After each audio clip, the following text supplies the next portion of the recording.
La réforme de l'État, excusez-moi, on va en reparler, parce que le CDNV a remis la pression ce week-end. Il dit si les francophones refusent une réforme de l'État, ils seront responsables de la fin du pays. Est-ce que petit A, c'est une provocation, petit B, du chantage, petit C, une constatation de repli des Flamands sur eux-mêmes, ou petit D, réponse D?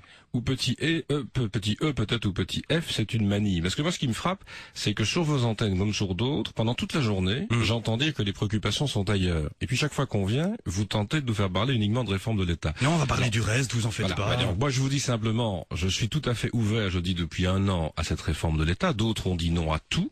D'autres ont demandé d'aller beaucoup trop loin. Bon, c'est leur choix. Moi, je dis simplement, il faut pouvoir en parler. Mais si personne ne veut en parler, il y a un Premier ministre qui est là. Il devrait normalement prendre l'initiative. Moi, j'ai été ravi de le voir porter la flamme olympique, de le voir à un match de football de l'Euro 2008, c'est très bien. Bon, c'est une occupation très louable. Moi, pendant ce temps-là, j'essaie surtout de voir comment améliorer, je le répète, la situation concrète, le pouvoir d'achat. Alors, j'ai vu que la présidente du CDNV, c'est vrai, a fait des déclarations ce week-end. En 1 an, c'est la 3e ou la 4e personne, je crois, à la tête du CDNV. Bon, ça devient une manie de les entendre chaque fois menacer, faire du chantage. Je vous avoue que je sens de plus en plus dans le monde francophone que beaucoup de gens se disent on va tout faire pour travailler ensemble.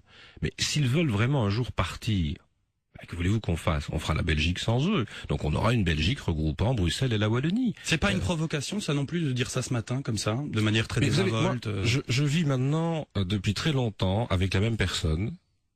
Et on essaie de développer notre vie en commun avec les moments agréables, les moments moins agréables. Bon, mais on vit ensemble. Mais si tous les jours, j'avais eu à côté de moi quelqu'un qui me disait mais je m'en veux, à un moment donné je lui ai dit vas-y, je lui ai dit qu'est-ce que vous voulez que j'y fasse moi? Si notre tête ne leur revient plus, il faut à un moment donné qu'ils se décident et qu'ils fassent le choix.